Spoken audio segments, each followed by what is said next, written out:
Friends, ನಮ್ಮ ಮನಸ್ಸಲ್ಲಿ ಯಾವಾಗ್ಲೂ ಒಂದ್ ಪ್ರಶ್ನೆ ಬರುತ್ತೆ, ಎಷ್ಟೇ ಕಷ್ಟಪಟ್ಟರು ಕೂಡ ಯಾಕೆ ನಾವಿನ್ನೂ ಶ್ರೀಮಂತರಾಗ್ತಿಲ್ಲ ಅಂತ. ಬನ್ನಿ ಈ ಪ್ರಶ್ನೆಗೆ ನಾನು ಉತ್ತರ ಕೊಡ್ತೀನಿ. ಉತ್ತರ ಕೊಡೋಕ್ಕೂ ಮುಂಚೆ ನಿಮ್ಗೆ ಒಂದ್ ಕತೆ ಹೇಳ್ತೀನಿ, ನೀಟಾಗಿ ಕೇಳಿಸ್ಕೊಳ್ಳಿ. ಇಯರ್ 1994 ಬೆಂಗಳೂರಿನ ಒಂದು ಮಿಡಲ್ ಕ್ಲಾಸ್ ಏರಿಯಾದಲ್ಲಿ ಇಬ್ರು ಫ್ರೆಂಡ್ಸ್ ಇರ್ತಾರೆ, ಅರ್ಜುನ್ ಮತ್ತೆ ವಿಕ್ರಮ್ ಅಂತ. ಇಬ್ರು ಕೂಡ ಒಂದೇ ಸ್ಕೂಲಲ್ಲಿ ಓದೋರು, ಒಂದೇ ಕಂಪ್ನಿ ಕೆಲಸ ಮಾಡ್ತಿರೋರು, ಹಾಗೂ ಸ್ಯಾಲರಿ ಕೂಡ ಸೇಮ್ ಇರುತ್ತೆ. ಆದ್ರೆ 30 ವರ್ಷ ಆದ್ಮೇಲೆ ಇಬ್ರು ಲೈಫ್ ಒಂದೇ ತರ ಇರಲ್ಲ. ಅರ್ಜುನ್ ಹತ್ರ ಒಂದ್ ದೊಡ್ಡ ಬಂಗ್ಲೆ ಇರುತ್ತೆ, ಒಂದು BMW ಕಾರ್ ಇರುತ್ತೆ, ಮತ್ತು ಟೆನ್ಷನ್ ಫ್ರೀ ರಿಟೈರ್ಮೆಂಟ್ ಲೈಫ್ ಇರುತ್ತೆ. ಆದ್ರೆ ವಿಕ್ರಮ್ ನ ಕತೆ ಬೇರೆನೇ ಆಗಿರುತ್ತೆ. ಹಾಗಿದ್ರೆ ಇವರಿಬ್ರು ಮಧ್ಯೆ ಇದ್ದ ಡಿಫ್ರೆನ್ಸ್ ಆದ್ರೂ ಏನಪ್ಪಾ ಅಂತ ನೋಡಿದ್ರೆ, ಯಾವುದೇ ರೀತಿಯಾದ ಟ್ಯಾಲೆಂಟ್ ಅಲ್ಲ, ಫ್ಯಾಮಿಲಿ ಬ್ಯಾಕ್ ಗ್ರೌಂಡ್ ಅಲ್ಲ, ಒಂದೇ ಒಂದು ಸ್ಟಾಕ್ ಮಾರ್ಕೆಟ್ ನಾಲೆಡ್ಜ್. ವಿಕ್ರಮ್ ತನಗ್ ಬರ್ತಿದ್ದಂತ 8,000 ಸ್ಯಾಲರಿಲಿ ಪ್ರತಿ ತಿಂಗಳು 2,000ನ ಸೇವ್ ಮಾಡ್ತಿದ್ದ.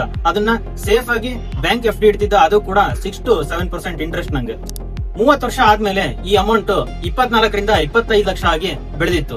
ಇದೇ ನೀವೇ ಯೋಚನೆ ಮಾಡಿ, 25 ಲಕ್ಷದಲ್ಲಿ ಬೆಂಗಳೂರಲ್ಲಿ ಯಾವುದೇ ಒಂದು ಮನೆ ತಗೋಬಹುದು, ಅಥವಾ ಸೈಟ್ ತಗೋಬಹುದು, ಅಥವಾ ಅಪಾರ್ಟ್ಮೆಂಟ್ ತಗೋಬಹುದು.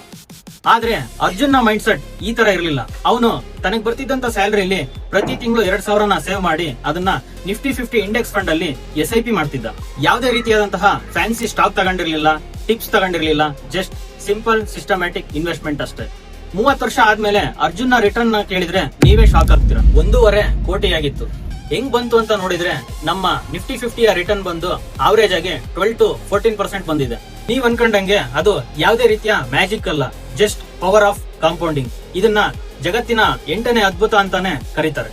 ನಮ್ಮ ಇಂಡಿಯಾದಲ್ಲಿ ನಾವೇನಾದ್ರೂ ಸ್ಟಾಕ್ ಮಾರ್ಕೆಟ್ ಅಲ್ಲಿ ಇನ್ವೆಸ್ಟ್ ಮಾಡ್ತೀವಿ ಅಂತ ಮನೇಲಿ ಹೇಳಿದ್ರೆ, ಒಂದೊಂದು ಮನೆಯಲ್ಲೂ ಒಂದೊಂದು ಕತೆ ಬರುತ್ತೆ. ನಿಮ್ಮ ಮಾವ ದುಡ್ಡು ಕಳ್ಕೊಂಡ್ರು, ನಿಮ್ಮ ಅಂಕ ದುಡ್ಡು ಕಳ್ಕೊಂಡ್ರು, ಇವರೆಲ್ಲ ಏನು ಕಳ್ಕೊಂಡ್ರು ಅಂತ ಒಂದು ಕತೆ ಮೂಲಕ ಹೇಳ್ತೀನಿ, ನೀಟಾಗಿ ಕೇಳ್ತಾ ಬನ್ನಿ. 1992ರಲ್ಲಿ ಹರ್ಷದ್ ಮೆಹ್ತಾ ಅವರ ಕಾಲದಲ್ಲಿ ಸ್ಟಾಕ್ ಮಾರ್ಕೆಟ್ ಈ ತರ ಇರ್ಲಿಲ್ಲ. ನಾವೇನಾದ್ರೂ ಯಾವುದೇ ಶೇರ್ ತಗೋಬೇಕು ಅಂತ ಇದ್ದಿದ್ರೆ ಸೀದಾ ಬ್ರೋಕರ್ ಹತ್ರನೇ ಹೋಗ್ಬೇಕಿತ್ತು, ಅದು ಕೂಡ ಫಿಸಿಕಲ್ ಶೇರ್ ತಗೋಬೇಕಿತ್ತು. ಫಿಸಿಕಲ್ ಸರ್ಟಿಫಿಕೇಟ್ ನಾವೇನಾದ್ರು ಕಳ್ಕೊಂಡ್ವಿ ಅಂದ್ರೆ ದುಡ್ಡು ಕೂಡ ಹೋಗ್ತಿತ್ತು. ಅದೇ ಸ್ಟಾಕ್ ಬಗ್ಗೆ ಇನ್ಫಾರ್ಮೇಶನ್ ಆಗ್ಲಿ ಜಸ್ಟ್ ನ್ಯೂಸ್ ಪೇಪರ್ ಅಲ್ಲಿ ಮಾತ್ರ ಸಿಕ್ತಿತ್ತು, ಅದು ಕೂಡ ಲಿಮಿಟೆಡ್ ಆಗಿರ್ತಿತ್ತು. ಯಾವುದೇ ರೀತಿ ರಿಯಲ್ ಟೈಮ್ ಪ್ರೈಸ್ ಆಗ್ಲಿ, ಚಾರ್ಟ್ಸ್ ಆಗ್ಲಿ, ಮತ್ತೆ ರಿಸರ್ಚ್ ಪೇಪರ್ಸ್ ಆಗ್ಲಿ ನಮ್ಗೆ ಸಿಕ್ತಿರ್ಲಿಲ್ಲ. ಬ್ರೋಕರ್ ಏನ್ ಹೇಳ್ತಾನೋ ಅದನ್ನೇ ಕೇಳ್ಬೇಕಿತ್ತು. ಟಿಪ್ಸ್ ಕೂಡ ಬ್ರೋಕರ್ಗೆ ಯಾರ ಹತ್ರ ಇರ್ತಿದ್ರೋ ಅವ್ರಿಗೆ ಮಾತ್ರ ಸಿಕ್ತಿತ್ತು. ಮುಂಬೈನ ಒಂದು ಮಿಡಲ್ ಕ್ಲಾಸ್ ಏರಿಯಾದಲ್ಲಿ ಒಬ್ಬ ವ್ಯಕ್ತಿ ರಾಜ್ ಶರ್ಮಾ ಅಂತ ಇರ್ತಾರೆ.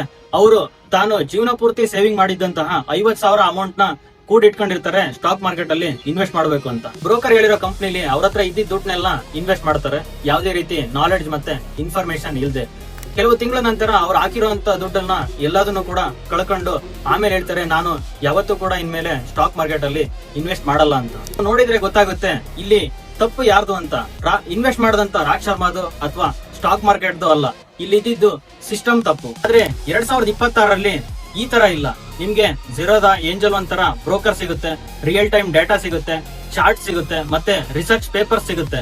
ಯಾವುದೇ ರೀತಿಯಾದಂತಹ ಇನ್ಫಾರ್ಮೇಶನ್ ಬೇಕಾದ್ರೆ ನಿಮಗೆ ಜಸ್ಟ್ ಸೆಕೆಂಡ್ಸ್ ಅಲ್ಲಿ ನಿಮ್ಗೆ ಸಿಗುತ್ತೆ. ಈಗ ನಿಮ್ ತಲೆಯಲ್ಲಿ ಒಂದ್ ಪ್ರಶ್ನೆ ಬರ್ತಿರ್ಬೋದು, ನಾವ್ ಯಾಕೆ ಬರೀ ಸ್ಟಾಕ್ ಮಾರ್ಕೆಟ್ ಅಲ್ಲೇ ಇನ್ವೆಸ್ಟ್ ಮಾಡಬೇಕು, ನಮ್ಗೆ ಗೋಲ್ಡ್ ಅಲ್ಲಿ ಇನ್ವೆಸ್ಟ್ ಮಾಡಬಹುದಲ್ವಾ, ಅಥವಾ ರಿಯಲ್ ಎಸ್ಟೇಟ್ ಅಲ್ಲಿ ಇನ್ವೆಸ್ಟ್ ಮಾಡಬಹುದಲ್ವಾ ಅಂತ ಬರ್ತಿರ್ಬೋದು. ನಾವು 3 ಇನ್ವೆಸ್ಟ್ಮೆಂಟ್ ಕಂಪೇರ್ ಮಾಡಿದ್ರೆ, ನಾವೇನಾದ್ರೂ ಗೋಲ್ಡ್ ಅಲ್ಲಿ ಇನ್ವೆಸ್ಟ್ ಮಾಡಿದ್ರೆ ನಮಗೆ ಆವರೇಜ್ ರಿಟರ್ನ್ ಬಂದು 8ರಿಂದ 10% ಸಿಗುತ್ತೆ.